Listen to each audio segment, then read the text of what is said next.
한 율법 교사가 예수님께 나왔습니다. 그리고 예수님을 시험하여 말하기를, 선생님, 내가 무엇을 하여야 영생을 얻겠습니까? 이렇게 질문을 합니다. 예수님께서 말씀하시기를, 너는 율법 교사니까 율법에 무엇이라고 기록되었느냐? 그러니까 율법 교사가 하는 말이 내 마음을 다하며 목숨을 다하며 힘을 다하며 뜻을 다하여 주 너의 하나님을 사랑하라 하셨고, 또 내 이웃을 내 몸과 같이 사랑하라 하였나이다. 예수님께서 대답하시기를, 내 말이 옳도다. 가서 이를 행하라. 그렇게 말씀하십니다. 그랬더니 율법 교사가 그 말을 듣고 자기가 의롭다는 것을 자랑하고 싶어서 하는 말이, 내 이웃이 누굽니까? 이렇게 질문하고 있습니다. 예수님께서 그 질문을 받으시고 오늘 여리고에서 강도 만난 사람 세 사람의 이야기를 등장시켜서 그에게 네 이웃이 누구인지를 가르쳐 주고 있습니다.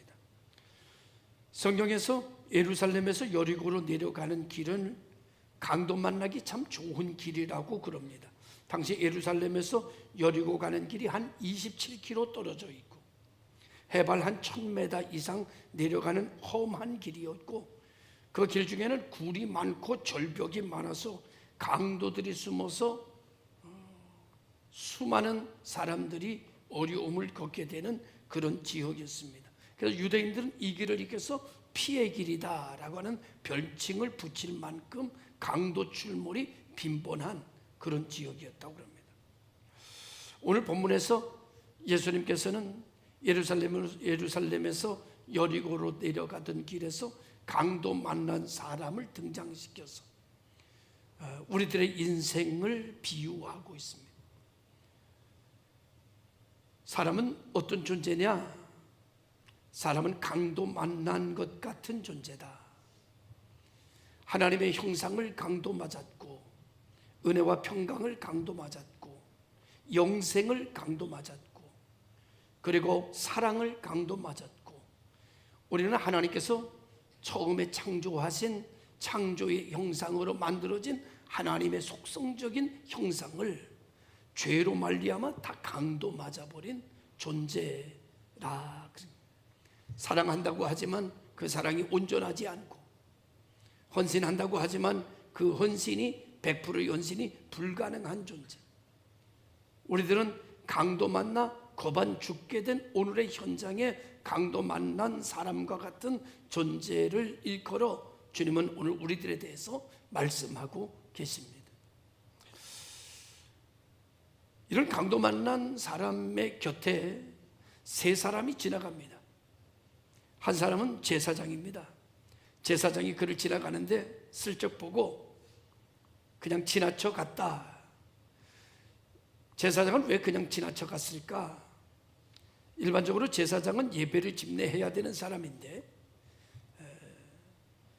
죽은 자를 만진다든지 가까이 한다든지 그러면 부정해진 모습으로는 제사를 집례할 수가 없습니다. 그래서 아마 그런 이유가 있었을 것이다. 그래서 그냥 지나갔을 것이다.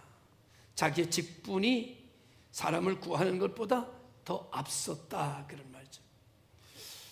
여러분, 오늘 우리가 기억해야 될 것은 우리가 믿는 여호와 하나님은 어떤 하나님이신가 하면은 스스로 계신 하나님이십니다.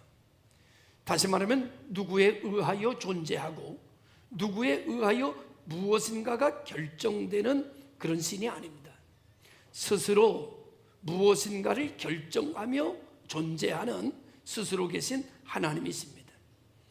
그러니까 오늘 우리가 예배를 하나님께 드리는데 이 예배가 하나님 앞에 드려지면 하나님의 영광이 좀 많아지고, 예배를 드리지 않으면 하나님의 영광이 좀 줄어드는 그런 존재가 아니라고 하는 사실입니다.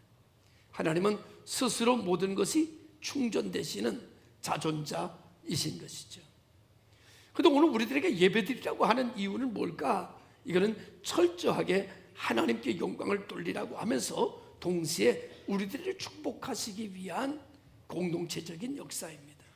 다시 말하면 성경도 교회도 예배도 다 누구를 위한 것인가 하면 본질적으로 보면 우리 인간을 향한 하나님의 사랑이요, 하나님의 은총이라고 볼 수 있습니다. 그런데 오늘 제사장은 이 인간에 대한 사랑, 인간에 대한 애정을 직분으로 인해서 지나쳐버리고 있는 모습을 보게 됩니다. 두 번째, 어떤 사람이 지나가는가 하면 레위인이 지나갑니다. 레위인도 본체 만체하며 그것을 지나갔습니다. 아마 여러 가지 이유가 있었겠지요. 지금 이 사람이 강도 만나서 거반 죽게 됐는데 이 지역은 위험지역, 강도가 출몰을 하는 지역, 내가 여기서 어정쩡하다가 나도 강도 만날지 모르겠다, 빨리 피하는 게 수다, 그리고 내려갔겠지.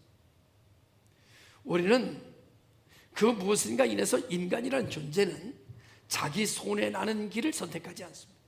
사람은 자기에게 이익되는 길을 선택하기를 좋아하지 희생하는 길에 나아가기를 원하지 않습니다. 잘못하다가 이곳에서 나도 낭패를 당할 수 있겠다 생각하면 사람들은 혼비백산, 누가 죽든지 살든지 상관없이 그 자리를 피해가는 존재가 인간의 존재라고 봅니다. 요즘 같은 경우도 마찬가지죠. 지나가다가 여러 가지 사람이 쓰러져 있습니다. 사람부터 살려야 되는데 우리 머릿속에 이런 생각이 듭니다. 이 사람 신고하고 이 사람 병원에 이송하다 보면 경찰서에서 오라 가라 바쁜데 여러 번 할 텐데 이거 귀찮다, 그냥 모른 체 하고 지나가자, 이런 시대가 오늘 이 시대가 아닌가, 그런 생각을 보면서 강도 만난 사람에게 가까이 갈 수 있는 사람은 누군가, 강도 만난 것 같은 우리 인생에게 찾아오시는 분은 누군가. 오늘 성경은 사마리아인이라고 이야기하고 있습니다. 사마리아인. 오늘 이 사마리아인을 통해서 누구를 소개하고 있는가 하면은 예수 그리스도를 소개하고 있는, 사마리아인과 같이 강도 만난 나에게 찾아오실 수 있는 분은 종교 지도자가 아닙니다. 이웃이 아닙니다. 나를 건져내려고 내게 찾아오실 수 있는 분은 오직 예수 그리스도라는 이야기를 이곳에서 하고 있는 겁니다. 하여 오늘 우리는 모든 내 입장에서 누구를 기다려야 되는가 하면은 예수님을 기다리는 사람이 지혜로운 사람이다. 예수님만이 내게 가까이 오실 수 있고, 예수님만이 나를 싸매주시고, 예수님만이 나를 치료하시고, 예수님만이 나를 구원하신다. 이 사마리아인이라고 하는 이 사람을 통해서 예수 그리스도에 대한 이야기를 오늘 성경은 하고 싶은 겁니다. 그러면서 오늘 우리들이 강도 만난 것 같은 여러 가지 위기와 어려움과 고통 속에 살고 있는 우리들을 누구를 바라보라고 하고 계시는가 하면 예수 그리스도를 바라보라, 그에게 기대하라, 그를 찾으라, 그를 두드리라, 그를 기다리라고 말씀하고 있는 내용이 오늘 본문의 내용입니다. 오늘 이 내용은요 이렇게 시작이 됩니다. 무엇을 하여야 영생을 얻습니까? 라는 질문에 따른 대답으로 이 이야기가 등장합니다. 그럼 자연스럽게 이렇게 말합니다. 종교 지도자를 통해서도, 목사를 통해서도, 장로님을 통해서도, 그 누구를 통해서도 구원받는 일은 불가능하다. 그러면 사마리아인으로 상징하고 있는 예수 그리스도만이 너를 구원할 수 있고, 예수 그리스도가 너를 만날 때 영생이 있고, 예수 그리스도가 너를 치료할 때 영생이 있고, 예수 그리스도가 너를 위로할 때 영생이 주어진다. 니고데모가 밤에 예수님을 찾아오셨어요. 그리고 그래서 똑같이 말해요. 내가 어떻게 해야 영생을 얻을 수 있습니까? 그러니까 주님께서 하신 말씀이 거듭나야 될 것이다. 어떻게 거듭납니까? 내가 지금 이렇게 큰데 어머니 모태 속에 다시 들어갔다 나와야 됩니까? 그랬더니 주님 하신 말씀이 그게 아니고, 물과 성령으로 거듭나지 아니하면 하나님의 나라를 볼 수 없다. 거듭나는 것은 물과 성령을 통해서 거듭나는 것이다 라고 말씀하고 있습니다. 오늘 성경은, 오늘 본문 뭐라고 말하는가 하면 너에게 가까이 갈 수 있는 유일한 분 여호와 하나님, 예수 그리스도밖에 없다, 이 얘기를 하는 겁니다. 우리는 다른 곳에서 나를 구원할 사람들이 이렇게 해서 야, 돈 있으면, 돈만 있으면 나를 구원할 수 있겠지, 친구가 있으면 구원할 수 있겠지, 뭐 여러 가지 이야기합니다. 다 소용없습니다. 나를 가까이 할 수 있는 분은 오직 예수 그리스도밖에 없습니다. 여러분을 찾아오실 수 있는 분은 예수 그리스도밖에 없습니다. 제가 자전거를 한동안 탔습니다. 자전거를 타고 정말 자전거 성지라고 말하는 그런 곳들을 다 올라가기 시작했습니다. 그러다가 자전거를 타고 신나게 달리다가 앞에서 오는 자전거하고 꽝 부딪혔습니다. 제가 공중에서 기계체조도 안 했는데 공중에서 한 바퀴 돌고 딱 떨어졌습니다. 정신을 잃었습니다. 사람들이 정신을 잃은 것을 보고 119에다 전화를 했습니다. 그래서 119가 막 오기 시작하는 동안에 정신이 깨어났습니다. 보니까 무릎이 다 까졌고 피가 나고 앞에 있는 사람 부딪힌 사람 얼굴이 다 까졌습니다. 100% 제 실수입니다. 근데 제가 워낙 정신을 못 차리고 있으니까 이 사람이 겁이 났습니다. 내가 가해자인데 그 사람 도망갔습니다. 그래서 물어줄래야 물어줄 수가 없습니다. 누군지 몰라가지고. 한 10분 이상 지나니까 몸을 움직일 수 있었어요. 몸을 움직이고 자전거 도로에서 인도로 이렇게 옮겨 앉았습니다. 사람들이 자전거를 옆에다 갖다 이렇게 놓고 119가 지금 온다고 그랬습니다. 그래서 제가 119 취소하라고 괜찮다고. 119 취소됐습니다. 그리고 앉아서 친구에게 전화했습니다. 이름을 대면 여러분 다 알 친구입니다. 이상세라고. 전화를 안 받습니다. 3번, 4번 해도 전화를 안 받습니다. 한참 시간이 지난 후에 전화가 왔습니다. 제가 이렇게 대답했습니다. 너 믿다가 장례식장에서 보겠다.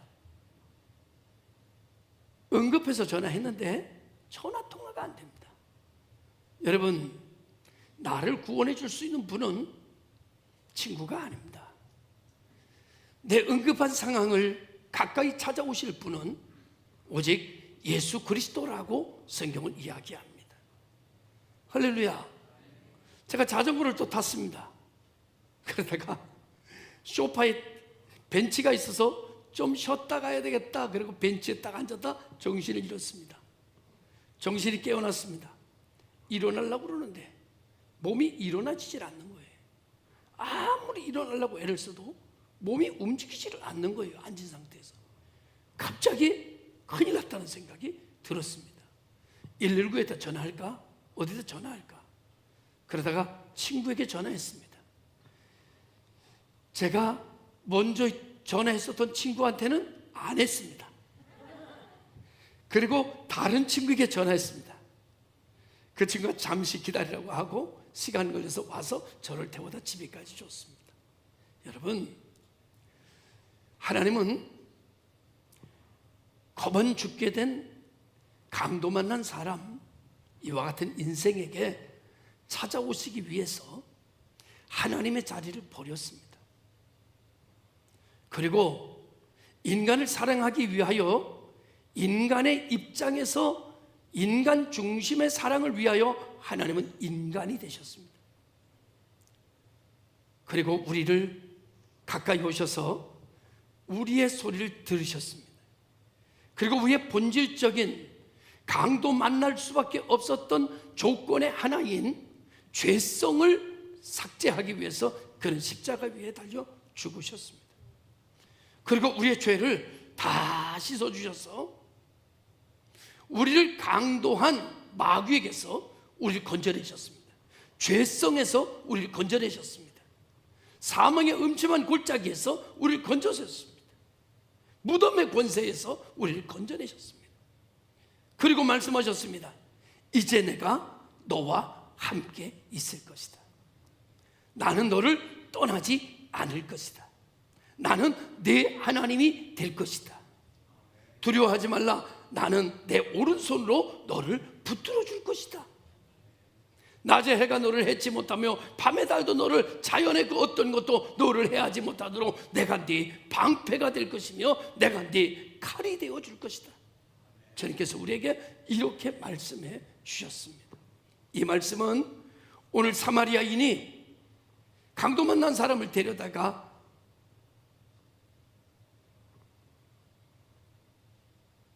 주막에다가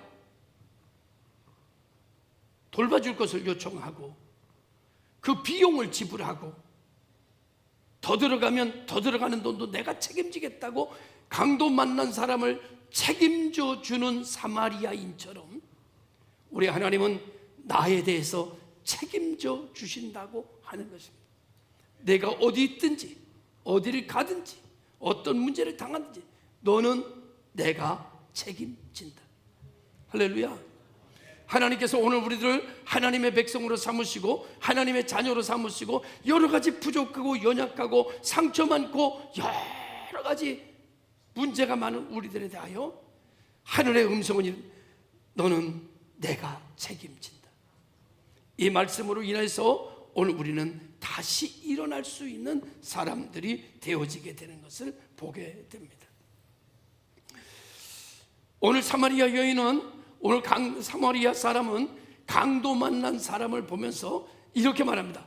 불쌍히 여겨. 그랬습니다. 불쌍히 여겨. 우리를 불쌍히 여길 사람이 누가 있습니까? 우리를 불쌍히 여기실 수 있는 분은 오직 하나님 한 분뿐이라고 오늘 성경은 이야기하고 있습니다. 우리의 구원자는 예수 그리스도. 내게 가까이 오사. 예수님 내게 가까이 오시기 위해서 사람이 되셨다고 말씀드렸습니다. 말씀이 육신이 돼 우리 가운데 거하신다고 그랬어요. 그의 이름은 임마누엘이라고 했어요. 임마누엘이라고 하는 말은 하나님이 우리와 함께 계신다라는 뜻이라고 말씀하고 있는 것을 보게 됩니다. 여러분, 오늘 하나님은 오늘 사마리아 사람을 통해서 이렇게 우리에게 말씀합니다. 가까이 가서, 두 번째, 상처를 싸매시고 가까이 가서 하나님께서 나에게 가까이 오사 영원히 죽었던 나를 싸매시고 기름과 포도주를 붓고 기름과 포도주로 붓고 상처를 소독하고 자신의 짐승에 태우고, 자신의 짐승에 태웠다는 건 뭡니까? 자신은 걸었다는 얘기 아닙니까? 나를 당신의 짐승에 태우고 주님은 나를 대신해서 땅을 걸어갔다는 얘기 아니에요. 여관으로 데리고 가고, 여러분, 쉴만한 초장으로, 푸른 초장으로 나를 인도하시고, 쉴만한 자리로 나를 인도하시고, 그리고 이렇게 이야기합니다. 밤새 돌보시고 주무시지도 아니하시고 졸지도 아니하시고 밤새 사마리아 사람이 강도 만난 사람이 끙끙거리고 뒤척일 때마다 그를 돌보고 또 돌보고 그가 치유될 때까지 주무시지 아니하시고 그를 돌보셨다. 하나님은 어떤 하나님이냐? 나를 싸매시는 하나님. 하나님은 어떤 하나님이냐? 나를 돌보시는 하나님이에요. 하나님은 어떤 하나님이냐? 나를 치료하시는 하나님이에요. 하나님은 어떤 하나님이냐? 나를 당신의 짐승에 태우고 다니시는 분. 그리고 이렇게 말합니다. 비용까지 지불하시고, 나를 대신해서 비용을 지불하신 거예요. 여기는 비용을 지불했다고 말하지만 오늘 우리가 알다시피 우리를 위하여 비용을 지불한 것은 뭐냐면 그의 생명이었습니다. 내 생명을 살리기 위하여 예수는 자기 생명을 비용으로 지불하시고 오늘 나를, 내 생명을 살려주시는 역사가 일어나게 된 것입니다. 그 비용은 어디서 지불됐느냐? 죄값으로 십자가 위에서 지불되신 것을 우리는 압니다. 저는 이 표현을 이렇게 사용합니다. 나의 죄를 그분이 가져가셔서 그분이 죄인이 되시고 그분의 의를 내게 주셔서 나는 의인이 됐다. 그는 나 때문에 죄인 되어 죽고 나는 그분 때문에 의인 되어 산다. 이제 내가 사는 것은 그리스도 안에서 사는 것이며, 이제 내가 사는 것은 예수 그리스도로 인하여 사는 것이, 때를 얻든지 못 얻든지 나는 그분의 영광을 위하여 산다. 이것이 오늘 우리들의 신앙 고백이 되지 않겠습니까? 사람은요, 은혜를 받았으면 은혜를 알아야 돼요. 은혜를 받았는데 은혜를 금세 잃어버리는 사람이 있어요. 누가 그렇게 잊어버릴까요? 그런 사람이 있어요. 누가 은혜를 받고 은혜를 금세 잊어버리는 사람이 누구예요? 얘기합니다. 따라합니다. 너 나라고 그러지 말고 너. 네. 옆에 사람에게 은혜를 받고도 은혜를 잃어버리는 거 바로 너. 은혜를 받고 그 은혜를 잃어버리는 거 바로 나. 우리가 생각해 보면 이 땅에 사는 동안 얼마나 많은 은혜를 받는지 몰라요. 우리는 불행했던 기억이 더 많다고 생각하지만, 생각해 보면 받은 은혜가 여러분 너무너무 많고, 우리가 90%가 은혜고요, 10%가 상처예요. 그런데 우리는 은혜를 기억하지 않고 우리는 상처를 기억하고 살아가는 죄인 중에 괴수. 옆에 사람들 이 괴수야 그러면서요. 이 괴수야. 야, 받은 은혜가 이렇게 많은데 은혜는 기억을 안 하고 그 요만한 상처 하나 받으면 그 상처를 끌어안고 뭐 세상이 다 끝난 것처럼, 그게 우리들 아니에요. 그래서 내가 보니까 나 자신을 보니까 내가 죄인이구나, 죄인. 그래서 사도 바울은 뭐래? 내가 죄인 중에 괴수다, 괴수. 아유, 이 괴수야, 이래 보세요.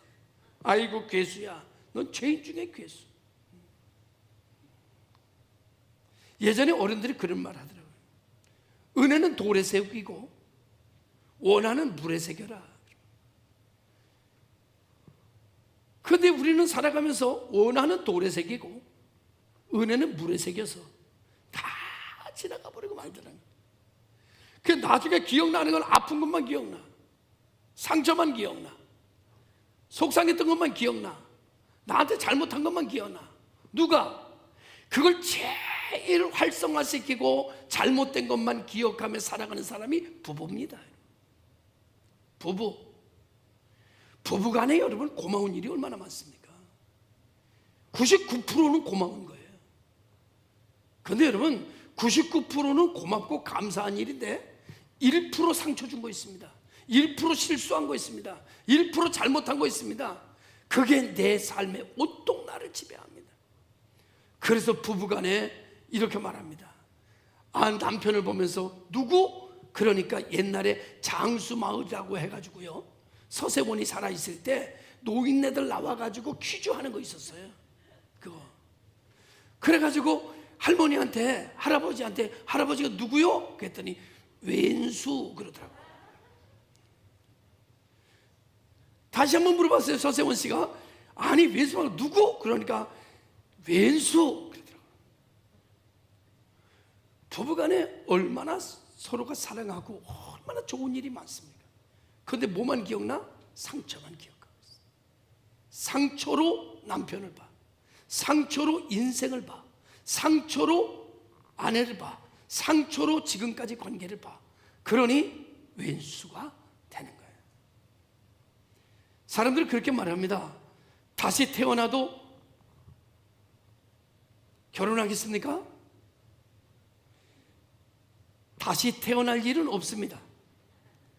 그런 질문은 필요 없는 질문입니다. 그러나 지금 부부간에 얼마큼 사랑하고 있느냐를 질문하기 위해서 그런 질문을 하겠죠. 10부부면 9부부는 다시 결혼한다고 하겠습니까? 고개가 쉼없이 흔들리는 거 보니까 다시는 안 한다 그런 말이에요. 여러분, 그런데 여러분, 우리가 만나서 이 사람만큼 나를 인생사에서 사랑해 준 사람이 또 있을까요? 이 사람만큼 나를 귀하게 여긴 사람 또 있을까요? 이 사람만큼 날 위해서 희생한 사람이 세상에 또 있을까요? 그러면 이렇게 말해야죠. 다시 태어날 일은 없지만 나는 당신을 사랑합니다. 지금도. 물론 당신이 나에게 준 상처가 있지만, 그러나 그 상처보다 당신이 내게 준 사랑이 너무 커서 그 상처는 아무것도 아닙니다. 나는 당신을 사랑합니다. 이건 뭐요, 이건? 나는 당신을 사랑합니다. 그럴 일이 없겠지만 다시 태어나는 일을 하나님이 허락하신다면 할 수만 있으면 난 당신과 결혼하기를 원합니다. 아무도 아멘을 안 하고 있습니다. 여러분, 오늘 하나님께서 우리에게 주신 은혜는 이루 말할 수 없이 너무나 크고 놀랍습니다. 그런데 우리는 받은 사랑을 보기보다는 받을 사랑에 중심하고 있기 때문에 우리는 늘 빈약한 자로, 가난한 자로, 늘 아무런 은혜를 받지 못한 자처럼 허덕이며 인생을 살아가고 있습니다. 인생이 풍요로워지려면 받은 은혜를 집중해서 봐야 하고 받을 은혜를 세워가며 살아야 합니다. 그러면 여러분의 은혜가 그 뒤를 잇고 그 뒤를 잇고 그 뒤를 이어서 은혜가 꼬리 물기를 하여 계속 은혜의 세계가 펼쳐지는 역사가 일어납니다. 그럼 여러분이 상처받은 것을 기억하고 상처받은 걸 기억하고 상처받은 걸 기억하면 상처받은 것이 계속 이어지게 되고 상처받는 것들이 많아지기 시작해요. 상처받는 세상이 펼쳐지게 됩니다. 늘 말씀을 드리지만 어느 교회나 어느 가정이나 어느 사람이나 장단점이 있습니다. 중요한 것은 내가 장점을 보며 살 것이냐, 단점을 보며 살 것이냐, 은혜를 보며 살 것이냐, 상처를 보며 살 것이냐. 이것은 전적인 여러분의 결정입니다. 행복한 사람은 고난이 없어서가 아니라 행복했던 순간을 기억으로 떠올리는 사람이고, 불행한 사람은 행복한 시간이 없었던 것이 아니라 불행했던 시간을 떠올리며 살아가는 사람이라고 볼 수 있습니다. 우리는 오늘 본문에서 보듯이 빼앗긴 것이 많은 우리는 예수 그리스도로 인하여 빼앗긴 것을 다 다시 찾았습니다. 영생을 찾았고 은혜와 긍휼을 찾았고 하나님의 사람됨을 찾았고 하나님의 자녀됨에 다시 기록됐고 이제는 멸망치 않고 영생을 얻게 되고 모든 것이 합력하여 선이 이루어지는 능력 있는 자리로 옮겨졌습니다. 사망에서 생명으로 옮겼느니라 이렇게 말씀하고 있습니다. 오늘 이 생명을 가지고 살아가는 여러분, 오늘도 감사하고 내일도 감사하고 은혜를 기억하고 행복했던 순간들을 떠올리면서 이 세상을 살아갈 수 있는 여러분 되시기를 바랍니다. 이 모든 일은 누구를 통해서 이루어진 일이냐 하면 주께서 내게 가까이 오사 나를 싸매시고 나를 치료하시고 나를 여관으로 옮겨 내 모든 비용을 대신하시고 그리하여 내 죄값을 다 도말하시고 하나님 자녀 되게 만들어주신 이 사랑을 잊지 말아야 될 줄로 믿습니다. 이 은혜를 베푸신 오늘 이 사랑을 가지고 세상에 나가는데 주님께서는 이어서 이 율법사에게 누가 강도 만난 자의 이웃이겠느냐, 그러니까 자비를 베푼 자니이다 이렇게 대답합니다. 그 말을 이어서 오늘 예수님은 그에게 이렇게 말합니다. 가서 너도 이와 같이 하라. 오늘 우리는 먼저 하나님이 은혜를 베푸시고 은혜 받은 자답게 가서 너도 은혜 베푸는 자로 살아라. 나를 구원하시고 너도 구원하는 사람으로 살아라. 나를 용서하시고 너도 용서하는 사람으로 살아라. 내 비용을 지불하시고 너도 누군가의 비용을 지불하는 사람으로 살아라. 이렇게 권면하고 있습니다. 2025년 연말이 되었습니다. 12월 첫째 주입니다. 여러분, 오늘 우리는 좀 더 마음을 이웃에게로, 어려움을 당하는 이들에게로, 강도 만난 자와 같이 헐벗은 자들에게로 우리의 마음과 생각을 펼쳐서 주님의 영광을 그들에게 옮겨주는 가교적인 역할을 감당하는 긍휼이 넘치는 우리 성도들 되시기를 주님의 이름으로 축원합니다. 기도하겠습니다.